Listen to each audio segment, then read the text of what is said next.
Good morning, I'm Cody Robert Judy, and this is a voice crying in the wilderness. Repent, repent, and prepare ye for the coming of the Lord. Today is June 9th, 2019. Just happens to be Pentecost Day. And I'm up here on the Indian trailhead and wanted to alert those who love the forests and love the trails of a problem that is happening with the U.S. Forestry. They say absolute power corrupts absolutely, and that's very, very true. I've come up here on the weekends and hikes and done camping. In fact, this is a great big area that people come up and camp on, and you can see the fire pits that are used sometimes by the campers, and a lot of times they leave the trash and I pick it up and take it down to the garbage. Last weekend there was a great big party up here, and they a bunch of teenagers and stuff and having fun, and this is one of the examples of the old fire pits that they was created. It's kind of cool. Yeah, you can see this tree right here was chopped down with an axe.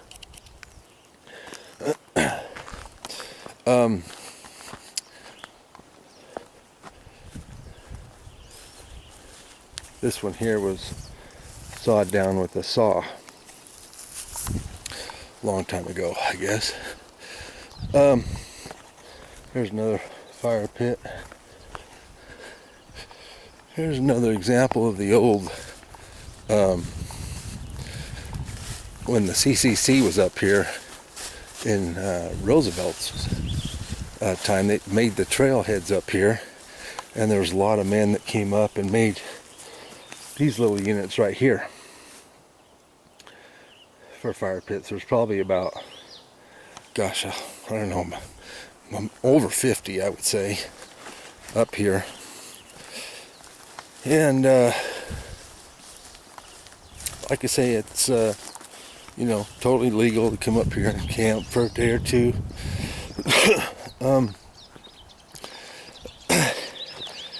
And as I've got familiar with this territory, found a lot of fire pits that were made.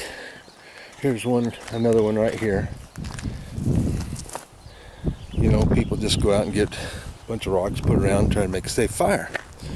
And this is, like I said, in this field here, there's one that isn't. Now that kind of fire pit right there would not be a safe fire pit, because the wind can come up and blow sparks from the fire. And we've had the wettest spring in a lot of years. I mean, it was actually the second wettest spring in Utah history. The second wettest, I mean, going clear back to like 1867, I think it was in the top 10. There's another little fire pit, not a very good one. And these are usually made, and then they just keep building fires on them, and then they never clean them out, and then it ends up not being a real good one. And you can see right here, there's another one right there. There's some old ones right there. There's one in a deep hole here. It's kind of cool. The kids have used down there. They've collected rocks there and put them in a circle, and like I said, that's one of the beer cans. I don't know if you can see that. from that party that was up here last weekend. And I guess my grievance is, the U.S. Forestry, they don't seem to care about the, teenagers coming up here and partying, and they try to clean up, but a lot of times they don't do a really good job, and I've had to go in and clean up after them, and I try to keep the forest clean. Now, one of the things I wanted to highlight in this video was the fact that a forest is a living, breathing organism, and you can see how dense and populated that forest right there is. A lot of scrub oak. Up higher, you got a lot of pine trees. The sun's coming up there, right over the ridge. It's about 7 o'clock, but you'll see, a lot of trees like this, right here, and you can see there's no top to that tree. It's dead.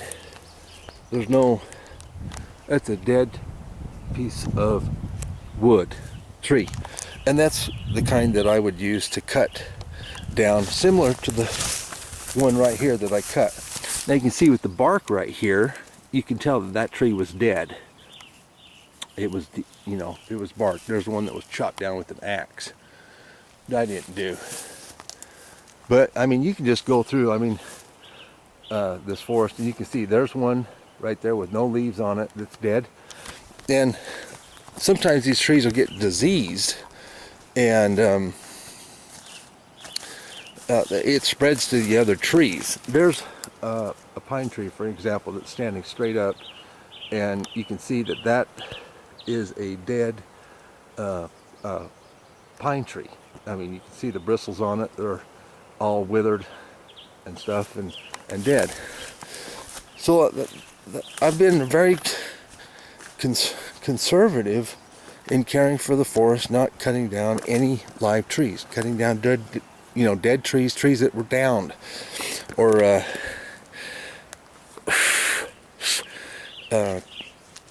collecting trees that other people have cut down from other campsites. Well, the U.S. Forestry came up, and they came up last weekend, which was the 1st, and cited me for basically every violation anybody's ever done, in cutting down trees. And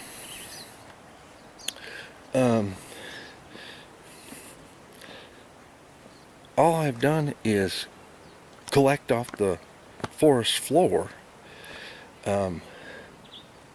dead trees that were already downed or dead, collected trees from other campsites that were cut down, and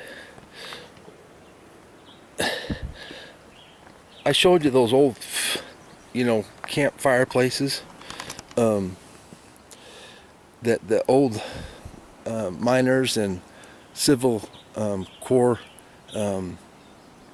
trail makers were up here in the, like I said, period of Roosevelt's time. And I made a little campsite here, and this is my fire pit. And the Forest Service come up and said, "Where'd you get the bricks?" And you can see this here fire pit is very, very good. It's a good one. I've got it boarded in with an old barrel that I found not 20 yards from right here, and I made a pit and put that barrel in there, and used rocks that came out of the hole to form a little path there around to try to help keep sparks out of it. Cover it with rocks, and these big rocks, and put these little bricks here. And They want me to tear that out, take the bricks back 20 yards, and it's like, I said, and they cited me for building a structure. And I said, you know what? Why don't you cite the people that over there that have put those fire pits around, rocks around a fire pit, you know? And that's just a handful of the, you know, probably hundreds that are around here. And I said, the idea of a structure for the U.S. Forest Service is basically in two rocks that put together. It works for them, and they have great leniency in that effort. And you know, I don't have a chainsaw or anything like that. That's all the tools I got. A little 15-inch inch saw and an axe right there that I've used to dig holes in. And I did another video up there. It's called Nissan one. I think it was the first weekend I had a fire in this pit. And anyway, the U.S. Forestry rushed my camp, hands on their guns, and I'm not bothering anybody. And as you can see, there's no litter. I mean, I keep a very clean camp. And here's the citations that they have given me on 6-1. These three were given, and 6-1, 6-1, 6-1, and this one is $100 and a $30 processing fee, and this one says for damaging, handling. Hello, how you doing? This little hummingbird. Hello. Or any damaging a tree. And then this one is $200, and it says building a structure or maintaining a structure. And then this one is $200, $30 processing fee, $230, using the National Forest for residential purposes.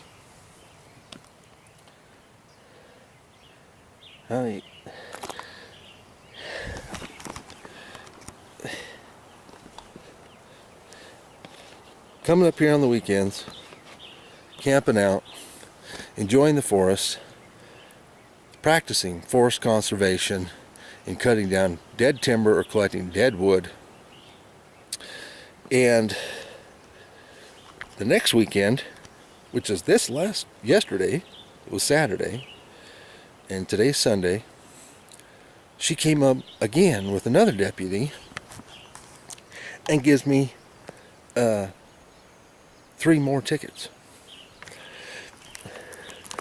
This is 6/8/2019, 6/8/2019, 6/8/2019. Using the National Forest lands for residential purposes, maintaining a structure on a national forest, cutting or otherwise damaging any tree or timber.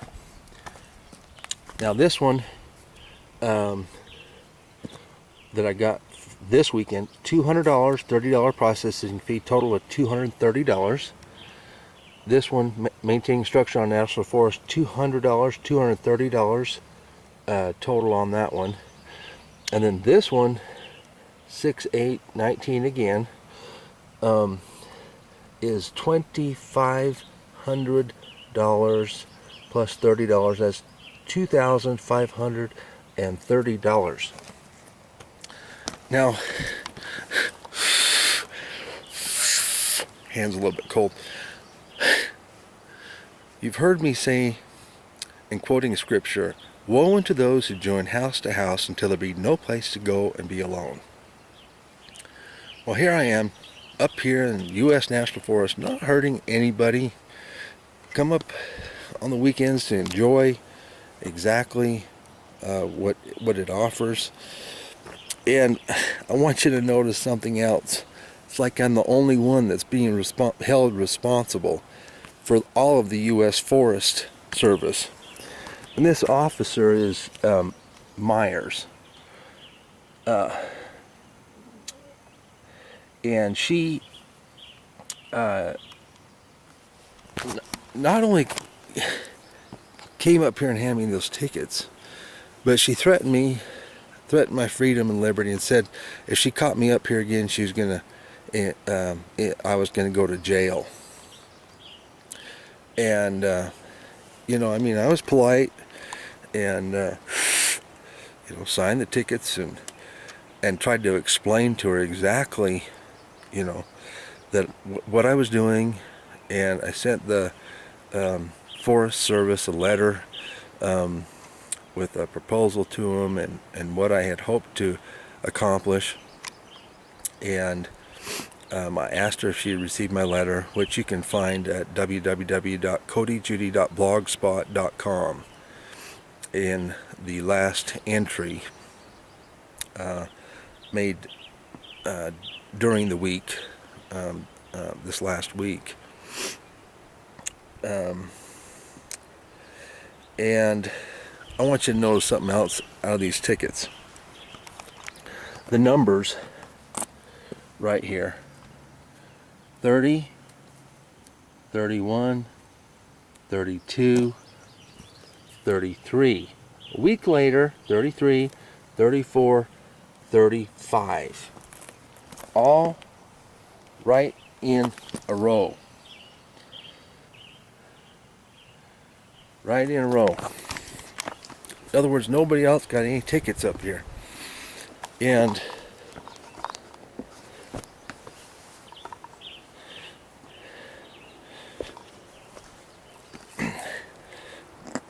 last weekend there was a great big party up there. Was probably 50, 30 to 50 teenagers. And the Forest Service is nowhere to be found, you know. Here's while I got my phone out, another example of those little kiln fire areas that the old settlers made with some loose bricks on top, which I tried to show her and explain it. It'd just be like going and gathering a free rock to make you know, a fire pit and try to prevent it, sparks from jumping out of the fire. But because mine's a little bit nicer and make, you know, it steps up from my tent, she wants me to go tear it down and tear the whole campsite apart. Oh, I was gonna show you the this is the cooler of beer cans that was left last. Well, it was the same night the same day she came up on June 1st and gave me the first 3 tickets, and then this party happened at night. The kids were up there, up here, dropping acid, LSD, methamphetamines, and drinking. And the U.S. Forestry is nowhere to be seen. But for me, they're all about handing out. I added that up, and $3,580. $3,580 for this, totaling the 6 tickets. And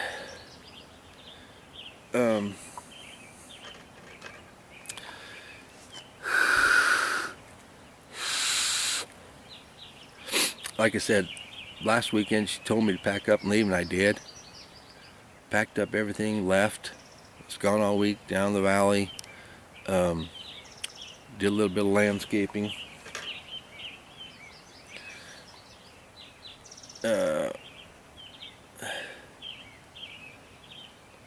And like I say, we've had, one of the wettest springs. It's a landscaping job I did. We put those rocks in, cleaned that area out, did the fill. Another picture of it. Another picture of it. And but we haven't had it. We can't work when it's when it's been raining so bad this spring. And this is only like the third or fourth day that we've had that is dried out. Anyway, if you go to my blog, www.codyjudy.blogspot.com, you'll see that proposal there. This is Indian Trailhead in Ogden, Utah.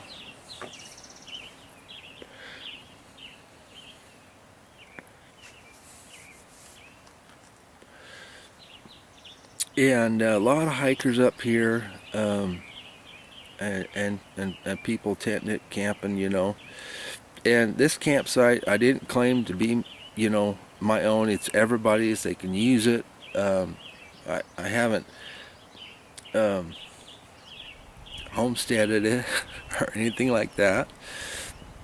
I made basically a little tree house, or it's not even a tree house. I mean, a tree house I think would have 4 walls. I just made basically a windbreak for my tent.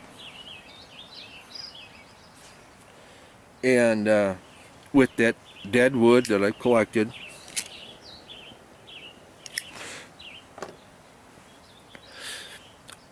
or wood that was cut down at other campsites, I've been really good. But it's a pretty cool structure. Now they have what they call an emergency shelter, and it's clear up at the point there of that mountain, and it's about 3.5 miles up there. But it's like a little cabin that was made, and it connects to Ogden and Indian Trailhead. And I've seen so many hikers up here in my proposal, and campers and people that were abusing drugs and alcohol to a point where they were, very loud and obnoxious and falling down drunk, and, loud music, which I don't, I haven't said anything to anybody out that. I'm not a law enforcement officer or anything like that. My concern more is for safety, and that is what I also explained to the director of the U.S. Forest Service in charge of this area, Ogden District. And I also, gave the letter to Mrs. Myers, or Miss Myers, and what I thought would be a good idea in having the one thing that I thought was missing, and you come up here and hike, and that would be, especially for the kids, a little petting zoo, having a couple sheep, a couple goats. They could come over here on their hike and pet. That would be a really sweet, fulfilling experience for them. Plus, having someone up here offers just a little bit of deterrence away from, the teenagers. But more importantly than that, with right here where I'm situated, just parallel to that field could be used as a life flight area if anybody overdosed or broke a leg or anything like that. And this that I have made, as far as a little windbreak for my tent, could easily be used as a emergency shelter, much more accessible to life flight, and also much more relative to an actual emergency shelter than the one that's 3.5 miles there up on the crux of the top of the mountain.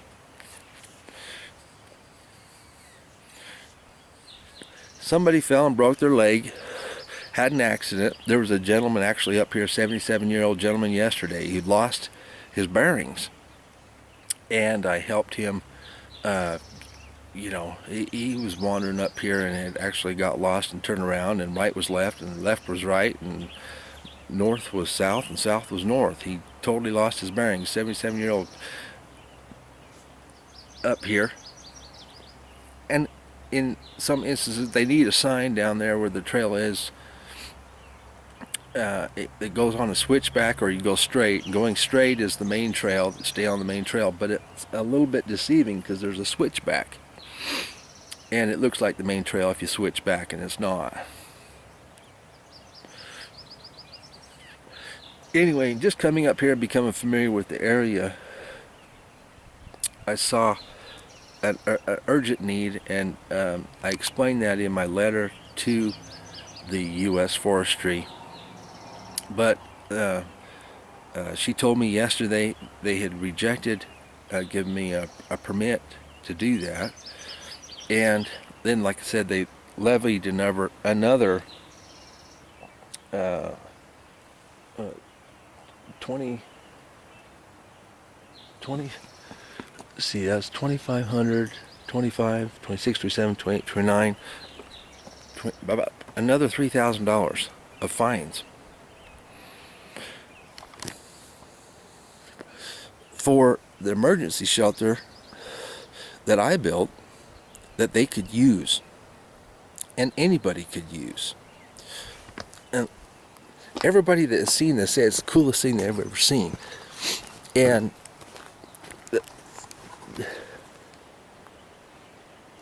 this is it. There's 3 walls that acts as kind of a tent barrier, and this could have tin put on it, and it would be a good little shelter. You got a back wall here.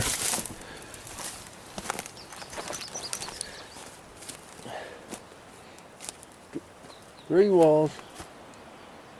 I put these posts in the ground, and the challenge in this was not having anything to connect them, so everything had to be between 2 posts basically to sit. And it's called the pinch and pull system, and gravity. And you can see that post comes down there and how it sits on that post, and there's another one backing it up, and that comes down right there and is crossed basically to this tree.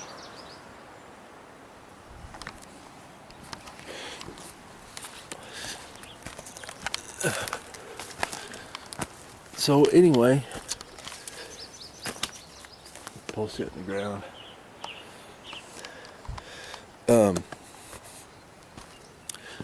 The gift in making an emergency shelter that could be used in a much more relative and pertinent circumstances for the hiking area up here and the little camp spot.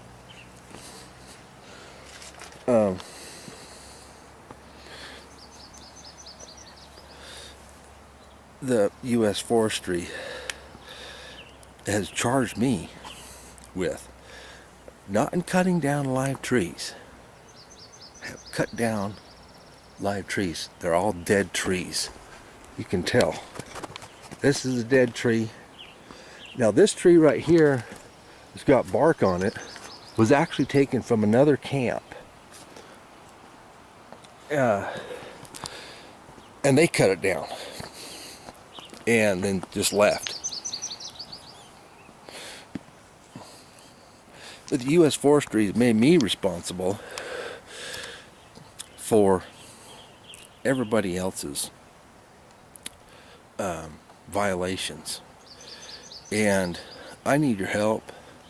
I'm gonna have legal fees on this, and I may set up a GoFundMe site that you could come and help donate me.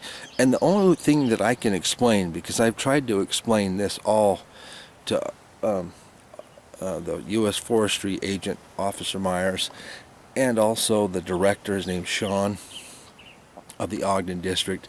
It's like they got mad cow disease. They won't even listen. I tried to show her 20 feet off yesterday where the bricks came from in the camp, just like rocks, to prevent sparks from hopping out, and making a safe, very safe place to have campfire. And like I said, she's only come up here on the weekends.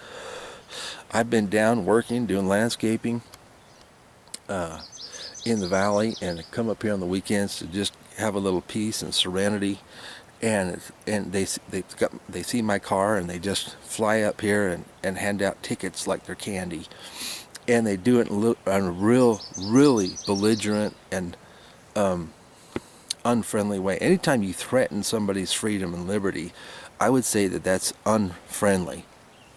And so I think it's not about that, because they can see it's been dead, downed wood that I have done this with. And would you say it's been constructive and that it would help in an emergency? There's no question about it.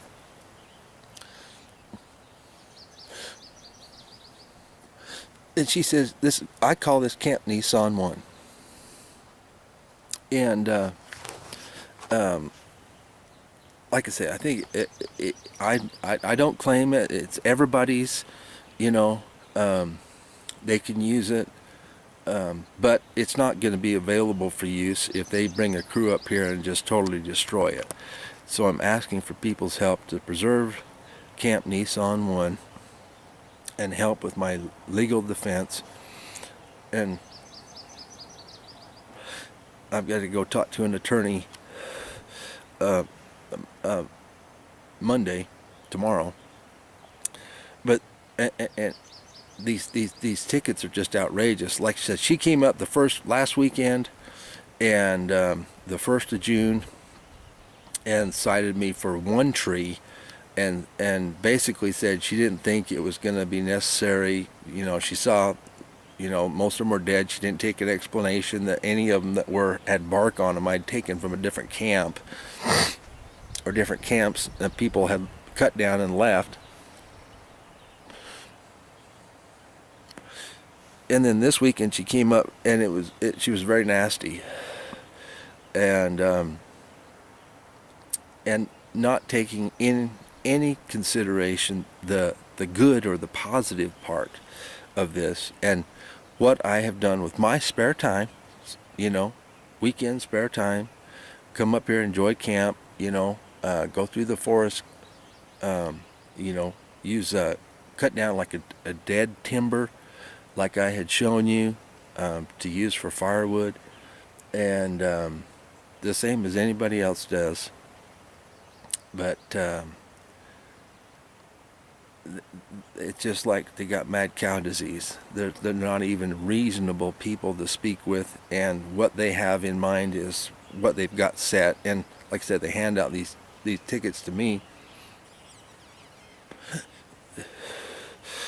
and this little campsite that I have, there's not a lot of big trees around here. I've had to go, and find the trees that were dead in the forest up higher, haul them down here, and make 3 walls, little shelter, and exactly what it would be, emergency shelter for anything that happened.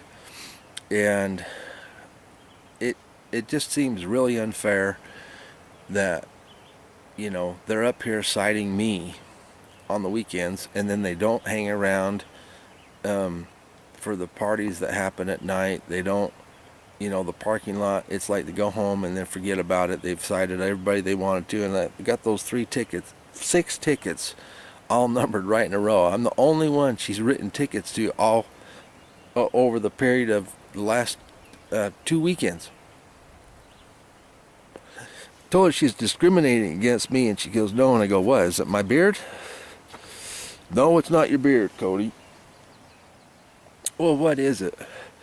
Well, you look at Google my name, and you find out I'm the only presidential candidate in the United States of America who actually sued both Senator John McCain and Senator Barack Obama. Obama for having a fraudulent forgery on his birth certificate and not being a natural-born citizen, and John McCain was not a natural-born citizen either. Born in the U.S. to U.S. citizen parents. So I'm stood up for the Constitution, ran for U.S. Senate in 2018 against Mitt Romney, who won, and was the GOP nominee in 2012 and refused to make a stand against Obama. Now, this forest problem is a problem for everyone, you know, because we saw what happened in California. You know, I mean, there's dead wood that comes down and decays and absolutely creates a fire tinderbox. I want to show you one area that is just like that, where I've got a lot of these posts and stuff not too far up from my camp, and when the U.S. Forestry doesn't maintain the forest, they're basically neglecting the forest. So private citizens come up and try to do their job, and President Trump had a tweet not too long ago where he said, see, here's another little campsite. Put rocks around there. It's what the U.S. Forestry Service calls a structure, but they don't cite him for it, you know. But President Trump made a tweet not too long ago, and he said that the U.S. Forest Service, who collected $13.3 billion, there's another little campsite with a couple bricks. 1, 2, 3 bricks, old bricks in there. He said the U.S. Forestry Service in California was not maintaining the forest